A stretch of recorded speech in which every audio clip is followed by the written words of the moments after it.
ராகவன் ஜுரம் வந்துட்ட மாதிரி நடிச்சிட்ருக்கிறாரு. அது தெரியாமல் கண்மணி பதட்டப்பட்டுட்டு எல்லாரையும் கூப்பிட்றாங்க. யாரும் இல்லாதனால என்ன பண்ணுறதுன்னு தெரியாமல் முழிச்சிட்ருக்காங்க. திருநீரெல்லாம் கொண்டு வந்து வைக்கிறாங்க.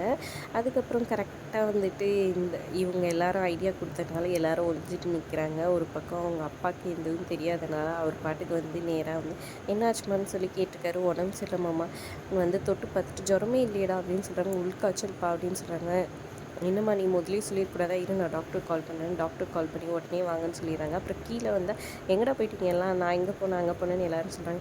வீட்டில் ஒருத்தருக்கு உடம்பு சரியில்லை, என்ன எதுன்னு கேட்கலான்னு இல்லையா, என்ன நினச்சிட்டு இருக்கீங்க, திட்டிகிட்டு இருக்காங்க. டாக்டருக்கு ஃபோன் பண்ணியிருக்கேன் அப்படின்னு சொல்கிறாங்க. ஐயோ டாக்டர் வராங்களா, இவர் வேறு சும்மா இல்லாமல் மாட்டினான் அப்படின்னு சொல்லிட்டு மாறன் யோசிச்சுட்டு இருக்காரு. அப்புறம் டாக்டர் வந்துட்டு ராகவனை செக் பண்ணாங்க. இவருக்கு எதுவுமே இல்லை, நல்லா தான் இருக்கிறாரு. ஜுரம் வந்தால் மட்டும் இந்த டேப்லெட் கொடுங்கன்னு கொடுத்துட்டு போயிடுறாங்க.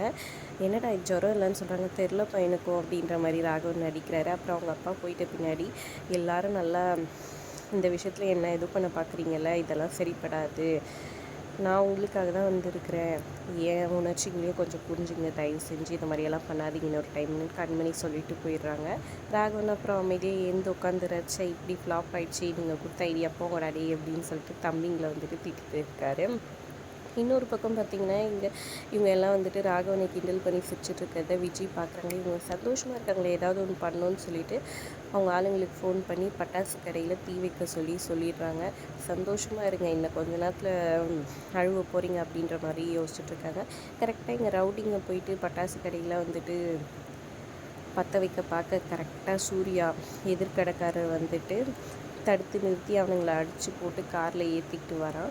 இங்கே பார்த்திங்கன்னா எல்லோரும் வந்துட்டு சந்தோஷமாக பூ கட்டிட்டு இது பண்ணிகிட்ருக்கிறாங்க. ராகவனை வந்து அவங்க தம்பிங்க 2 பேரும் கிண்டல் பண்ணிகிட்ருக்காங்க, போய் ஹெல்ப் பண்ண அது இதுன்னு சொல்லிட்டு. அதுக்கப்புறம் கரெக்டாக கார் வந்து நின்றுட்டு ஹார்ன சத்தம் கேட்டோடனே எல்லோரும் போயிட்டு என்னாச்சுன்னு பார்க்குறாங்க. பார்த்தா சூர்யா வந்து இறங்குறாரு. இவங்களெல்லாம் கூப்பிட்டு வந்து என்னப்பா இது சூர்யான்னு சொல்லிட்டு ராமச்சந்திரன் கேட்க, அங்கிள் உங்கள் பையன் தொழில் பண்ணால் மட்டும் போதாது, புதுசாக தொழில் பண்ணுறேன்னு படத்தை பார்த்துட்டெல்லாம் இறங்கக்கூடாது, பட்டாசு கடை வச்சா இவனுங்க அதை பற்ற வைக்கிறதுக்காக வந்துருந்தானுங்க, நான் பார்த்தனால ஆச்சு, நான் காப்பாற்றினேன், ஒவ்வொரு டைமும் இதே மாதிரி காப்பாற்றிட்டு இருக்க மாட்டேன், உஷாராக இருக்க சொல்லுங்கள் உங்கள் பையனை அப்படின்ற மாதிரி சொல்லிவிட்டு அங்கேருந்து போகிறாரு. ரொம்ப தேங்க்ஸ்ப்பா அப்படின்ற மாதிரி சொல்லிடுறாங்க. அப்புறம் சூர்யா அங்கேருந்து போயிடுறாரு. இது எல்லாத்துக்கும் காரணம் இந்த விஜய் தான் எல்லோரும் புரிஞ்சுக்கிட்டு அப்புறம் விஜயை திட்டுறாங்க. நீங்கள் உஷாராக இல்லாதது உங்கள் தப்பு, நான் தான் ஏற்கனவே சொல்லிட்டேன்ல அப்படின்ற மாதிரி சொல்லிட்டு போயிடுறாங்க. நம்ம தான் இனிமேல் உஷாராக இருக்கணும், ஆள் போடுங்க இனிமேல் அப்படின்னு ராமச்சந்திரன் சொல்லிட்டு போயிடுறாரு. மறுநாள் கடைக்கு எல்லோரும் போகிறாங்க. தீபாவளி எந்த சேல்ஸுமே இல்லையேன்னு வருத்தப்பட்டுட்டு இருக்கிறாரு கார்த்திக் ஒரு பக்கம். அப்போது வந்து மழை பெய்ய ஆரம்பிச்சிடுது. அதோட எபிசோட் முடியுது. தேங்க்ஸ் ஃபார் வாட்சிங்.